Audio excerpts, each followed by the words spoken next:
మిత్రులందరూ కూడా నూతన సంవత్సర శుభాకాంక్షలు.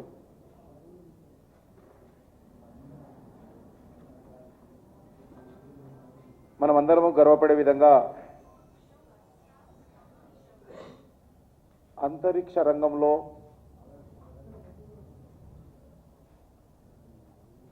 నూతన ప్రయోగాలకు జనవరి 1న వేదిక కావడము, నిన్న జరిపినటువంటి ప్రయోగం విజయవంతం కావడము, ప్రయోగాలకు జనవరి 1న నూతన ఉత్తేజాన్ని నింపడము, ఇస్రో ఒక సరికొత్త రికార్డు సృష్టించడం జరిగింది. ఇది మనకందరికీ తెలుసు, ఈ సంవత్సరము గగనయాన్ సంవత్సరం. 2021లో అమెరికా ఈ తరహా ప్రయోగం చేపట్టడం జరిగింది. అమెరికా తర్వాత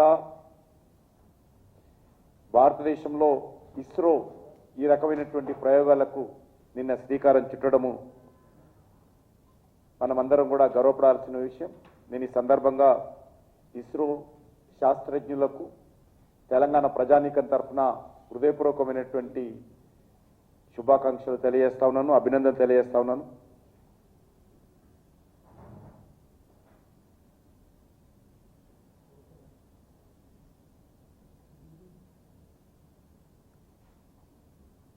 కాంగ్రెస్ పార్టీ ప్రతిపక్షంలో ఉన్నప్పుడు ఈ రాష్ట్రంలో జరిగినటువంటి అవినీతి పట్ల అనేక సార్లు మాట్లాడడం జరిగింది. గత శాసనసభ ఎన్నికల్లో కాంగ్రెస్ పార్టీ అధికారంలోకి వస్తే బీఆర్ఎస్ హయాంలో, కేసీఆర్ హయాంలో చేపట్టినటువంటి అనేక అవినీతి కుంభకోణాల మీద, ప్రాజెక్టుల మీద దర్యాప్తు జరుపుతామని చెప్పి ప్రచారం చేయడం జరిగింది. మరి మనకు తెలంగాణ ప్రజలను ఈరోజు పట్టి పీడిస్తున్నటువంటి ప్రధానమైనటువంటి అంశము కాళేశ్వరం ప్రాజెక్టు. కాళేశ్వరము ప్రపంచంలోనే భారీ ఎత్తిపోతల ప్రాజెక్టు. ఇది ఇంజనీరింగ్ మార్వెల్. కేసీఆర్ అపర భగీరథుడు. కేసీఆర్ కాళేశ్వరం ప్రాజెక్టుకు చీఫ్ ఇంజనీరు. వాటర్ లిఫ్ట్ కోసం ఉపయోగించినటువంటి విద్యుత్ పంప్ సెట్లు, బాహుబలి మోటార్లు,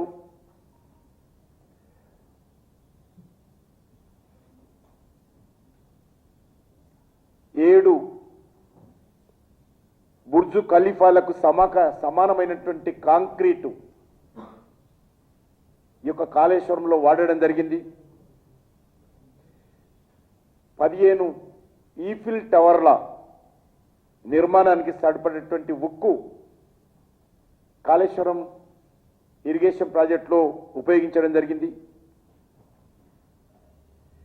డిస్కవరీ ఛానల్లో కోట్లాది రూపాయలు ఖర్చు పెట్టి కేసీఆర్ చీఫ్ ఇంజనీర్గా కట్టినటువంటి ప్రాజెక్టు గురించి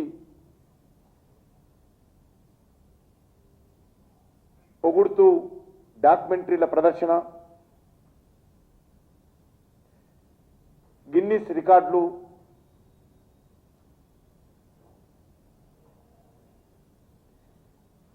వీటన్నిటితో పాటు 80,000 పుస్తకాలు చదివినటువంటి కేసీఆర్ చీఫ్ ఇంజనీర్గా కట్టినటువంటి ప్రాజెక్టు మరి ఈరోజు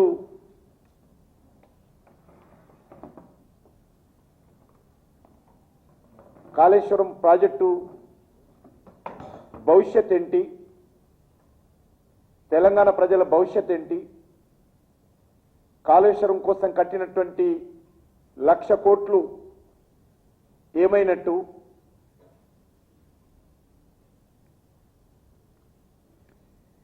ఈనాటి ముఖ్యమంత్రి ఎన్నికలకు ముందు ఏం మాట్లాడాడు?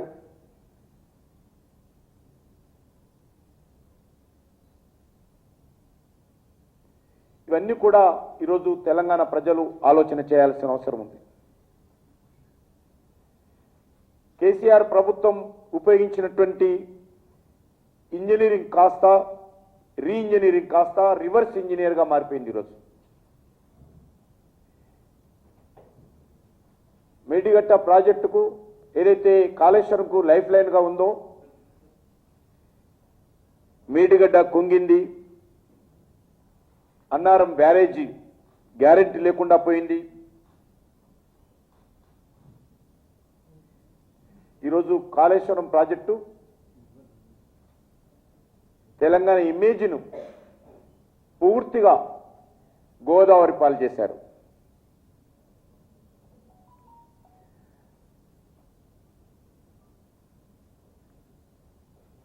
దీనిపైన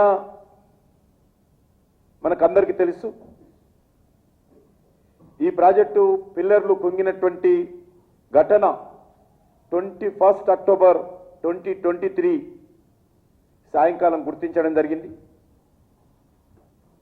వెంటనే ఇది మా దృష్టికి రాగానే కేంద్ర జలశక్తి మంత్రికి దీనిపైన ఉత్తరం రాయడము, కేంద్ర ప్రభుత్వము జలశక్తి మంత్రి వెంటనే స్పందించి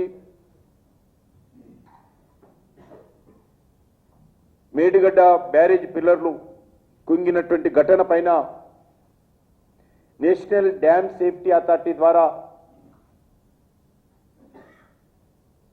ఒక ఉన్నత స్థాయి కమిటీని ఏర్పాటు చేసి విచారణకు ఆదేశించిన విషయం మనకందరికీ తెలుసు. ఈ కమిటీ 24 అక్టోబర్ 2023 మేడిగడ్డ బ్యారేజ్ని high level expert committee visit చేశారు. అక్కడ జరిగినటువంటి నష్టము, అక్కడ జరిగినటువంటి పొరపాట్లు,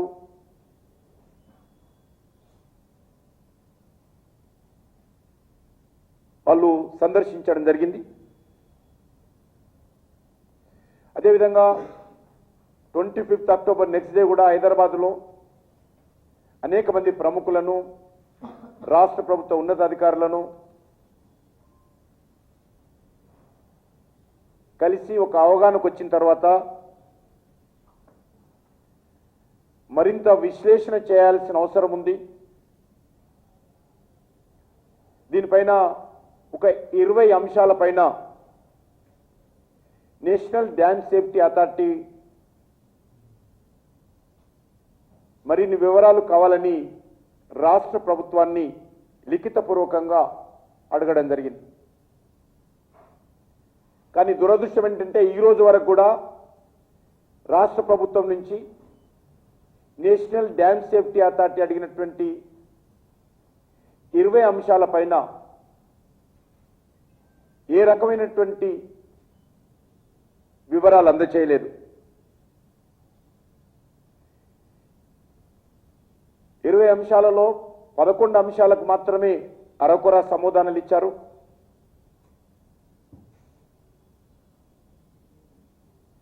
చాలా స్పష్టంగా నేషనల్ డ్యామ్ సేఫ్టీ అథారిటీ బ్యారేజీ నిర్మాణ సమయంలో చేయాల్సినటువంటి ప్రాపర్ ఇన్వెస్టిగేషన్ కానీ, సాయిల్ టెస్ట్ కానీ, ఎన్వైరన్మెంటల్ టెస్ట్ కానీ చేయలేదనే విషయము national dam safety authority committee వెల్లడించడం జరిగింది. రాష్ట్ర ప్రభుత్వము కావాలని ఆ వివరాలన్నీ గోప్యంగా ఉంచుతుంది, దాచిపెడతా ఉంది.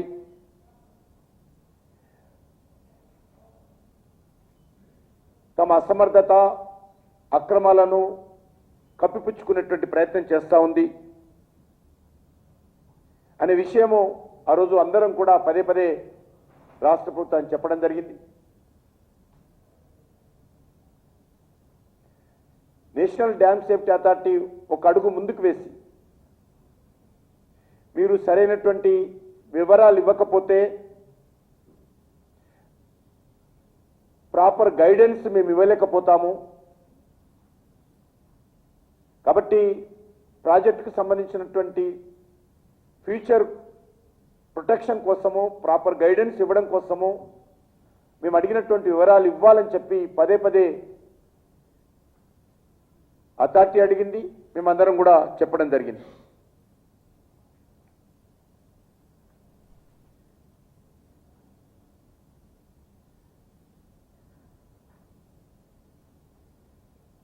దురదృష్టం ఏంటంటే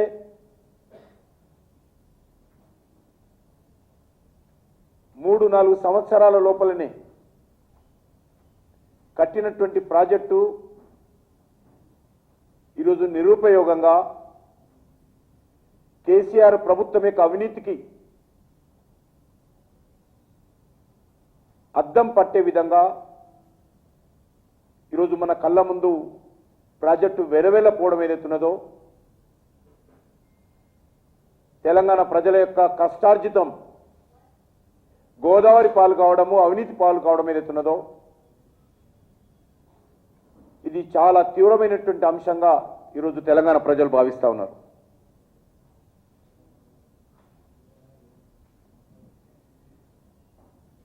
కాళేశ్వరం ప్రాజెక్టు భవిష్యత్ ఏంటి? నష్టపోయినటువంటి పిల్లర్స్ను మళ్ళీ కడతారా, లేక నేషనల్ డ్యామ్ సేఫ్టీ అథారిటీ స్థలాలు మరింత తీసుకుంటారా? ఈ ప్రాజెక్టు కట్టడంలో జరిగినటువంటి అవినీతి పైన కాంగ్రెస్ పార్టీ ప్రభుత్వము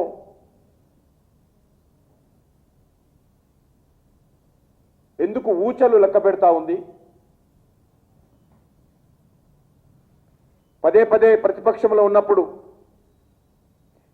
ముఖ్యమంత్రి గారు కాళేశ్వరం ప్రాజెక్టు పైన మేము మాట్లాడినప్పుడు కేంద్ర ప్రభుత్వం ఏం చేస్తుంది, మోడీ గారు ఏం చేస్తున్నారు, కిషన్ రెడ్డి ఏం చేస్తున్నాడు అని పదే పదే రేవంత్ రెడ్డి గారు మాట్లాడారు. మరి ఈరోజు రాష్ట్ర ప్రభుత్వ వైఖరి ఏంటో చెప్పాల్సినటువంటి అవసరం ఉంది. ఆ రోజు మేము కేసీఆర్ని అడిగినప్పటికీ కూడా ఆయన సిబిఐకి అంగీకరించలేదు. చట్టం చేయడం జరిగింది. సిబిఐ రాష్ట్ర ప్రభుత్వ అనుమతి లేకుండా తెలంగాణకు సంబంధించినటువంటి ప్రభుత్వ ప్రాజెక్టుల మీద దర్యాప్తు చేయకూడదనేటువంటి యాక్ట్ను తెలంగాణ ప్రభుత్వము, కేసీఆర్ ప్రభుత్వం ఆ రోజు ముందుకు తీసుకురావడం జరిగింది.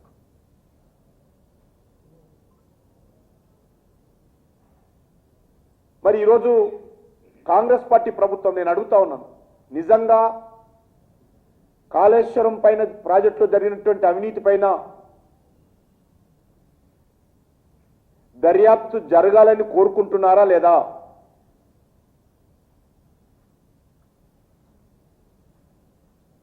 దోషులకు శిక్ష పడాలని కోరుకుంటున్నారా లేదా?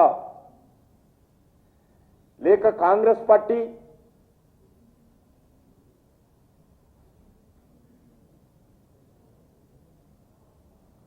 గత అనేక సంవత్సరాలుగా అవినీతితో కలిసి కాపురం చేశారు.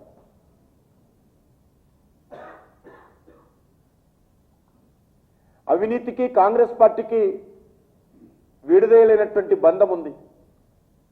స్వాతంత్రం వచ్చినప్పటి నుంచి ఇప్పటి వరకు ఈ రాష్ట్రంలో, ఈ దేశంలో అధికారంలో ఉన్నప్పుడల్లా కాంగ్రెస్ పార్టీ పెద్ద ఎత్తున ప్రజాధనాన్ని దోపిడీ చేసిన విషయం మనకు తెలుసు. కాబట్టే బీఆర్ఎస్ ప్రభుత్వ హయాంలో జరిగినటువంటి అవినీతి పట్ల కాంగ్రెస్ పార్టీకి సానుభూతి ఉన్నట్టు కనిపిస్తుంది. మీరు చేసినా మేం చేసినా మన ఇద్దరం దోపిడీదారులమే,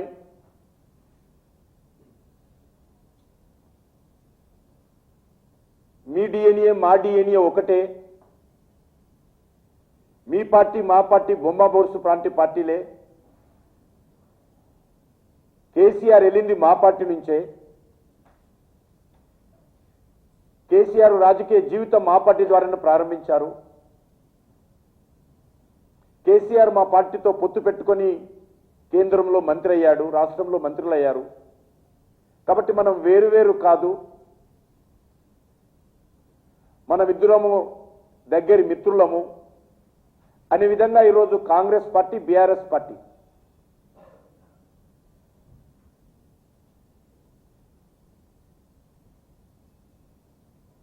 ఒక తోలు బొమ్మలాటాలు ఆడుతూ ఉన్నారు.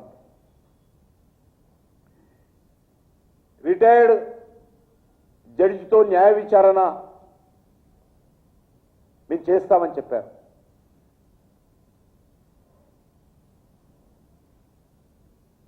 మరి ప్రతిపక్షంలో ఉన్నప్పుడు సిబిఐ ఎందుకు విచారణ చేయించడం లేదని ప్రధానమంత్రి గారిని కాంగ్రెస్ పార్టీ నాయకులు ప్రశ్నించారు కదా. ఈరోజు ఎందుకు సిబిఐకి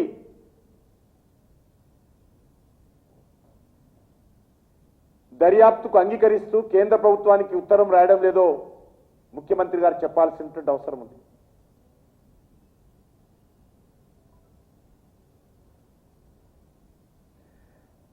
కాళేశ్వరం ప్రాజెక్టు ఇప్పుడు రోజు కళగా మారిపోయింది.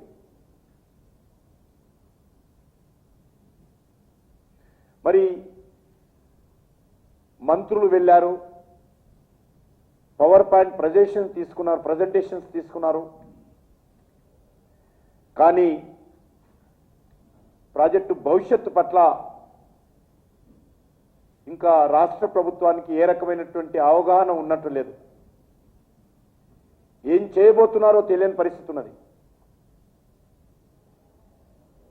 అందుకే నేను ఈరోజు మిగతా అంశాల మీద పోకుండా నేను నేరుగా ముఖ్యమంత్రిని ఒకటే ప్రశ్నిస్తున్నాను, మీకు చిత్తశుద్ధి ఉందా లేదా?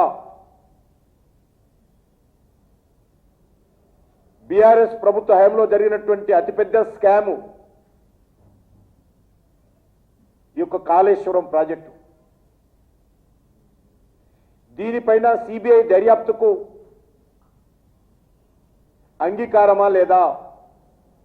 కేంద్రానికి ఉత్తరం రాస్తారా లేదా? దోషులను శిక్ష పడాలని కోరుకుంటున్నారా లేదా?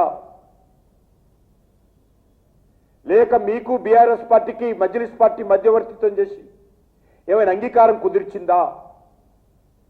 ఈరోజు తెలంగాణ ప్రజలు కోరుకుంటున్నారు.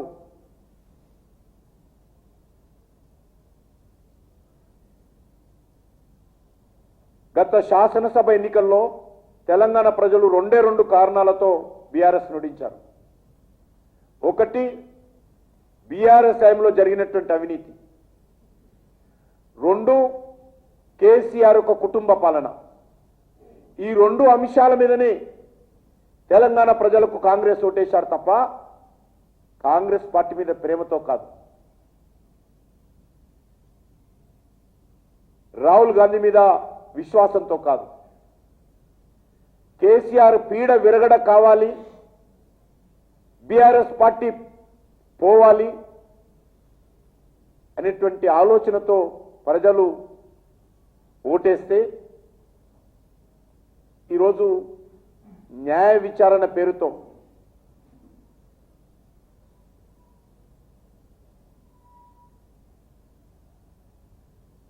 బీఆర్ఎస్ ప్రభుత్వానికి కేసీఆర్ కు మేలు చేసే విధంగా కాంగ్రెస్ పార్టీ ప్రభుత్వం అడుగులు వేస్తుంది. కాంగ్రెస్ పార్టీకి పూర్తి స్థాయి మెజార్టీ లేదు కాబట్టి, కాంగ్రెస్ పార్టీ ప్రభుత్వం తుమ్మితే పడిపోయే ప్రభుత్వం కాబట్టి బీఆర్ఎస్ తో ఏదైనా ఒప్పందం కుదుర్చుకున్నారా అని ఈరోజు తెలంగాణ ప్రజలు అనుమానపోతున్నారు.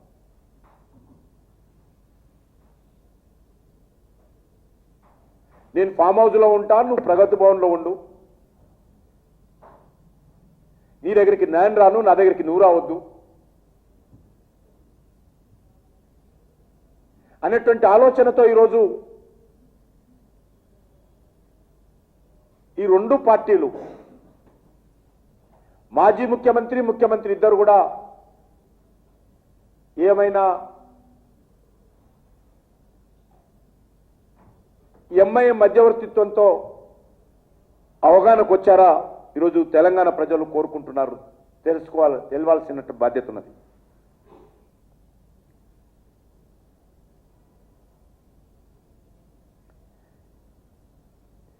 రివ్యూలు చేశామని చెప్పారు, మంత్రులు స్వయంగా వెళ్ళారు. నేను ఒక్కటే అడుగుతా ఉన్నాను, మీరు రివ్యూలు చేయండి, పవర్ పాయింట్ ప్రజెంటేషన్స్ ఇవ్వండి,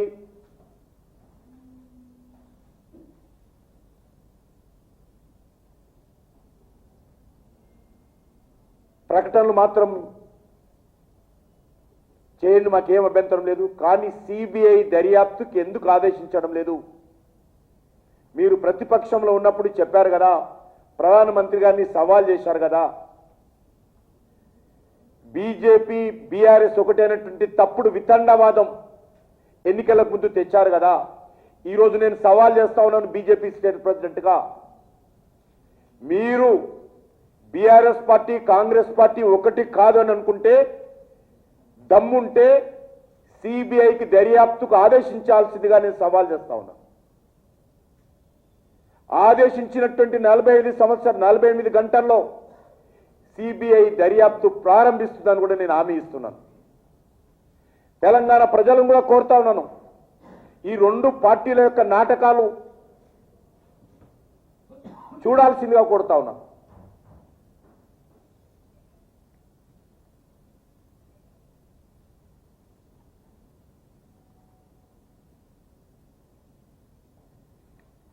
ఇల్లు అల్కగానే పండుగ కాదు, గ్యారంటీల పేరుతో అధికారంలో రావడమే కాదు. కాబట్టి ఇచ్చిన మాట మీద నిలబడాల్సినటువంటి బాధ్యత ఉన్నదనే విషయాన్ని నేను ఈరోజు కాంగ్రెస్ పార్టీ ప్రభుత్వానికి జ్ఞాపకం చేస్తూ, దీనిపైన ముఖ్యమంత్రి గారు స్పందిస్తారని, తెలంగాణ ప్రజలు ఏదైతే ఆకాంక్షించారో, ఏదైతే కోరుకున్నారో, టిఆర్ఎస్ ప్రభుత్వం యొక్క అవినీతి కుంభకోణాలపైన దర్యాప్తు జరగాలని కోరుకుంటున్నారో, దానికి అనుకూలంగా ముఖ్యమంత్రి స్పందిస్తారని భావిస్తా ఉన్నాను. మీ ద్వారానే చెప్తున్నాం కదా, మీ ద్వారానే చెప్తున్నాను. ఆయన కూడా మీడియాలోనే చెప్పాడు, నేను కూడా మీడియాలోనే చెప్తాను. చర్చిస్తాం, చెప్తున్నాం కదా, ఫస్ట్ టైం చెప్తాం.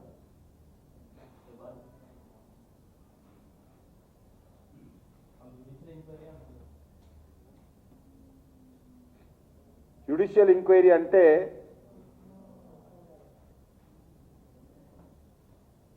ఎన్నికలకు ముందు ఏమన్నావు, ఇప్పుడు ఏమంటున్నావు నేను అడిగే ప్రశ్నిస్తున్నాను. ఎన్నికలకు ముందు సిబిఐ ఎంక్వైరీ అన్నావు, అధికారంలోకి వచ్చిన తర్వాత జ్యుడిషియల్ ఎంక్వైరీ అంటున్నావు. జ్యుడిషియల్ ఎంక్వైరీ చేయొచ్చు సమాంతరంగా, మరొక దిక్కు సిబిఐ దర్యాప్తు కూడా జరపచ్చు.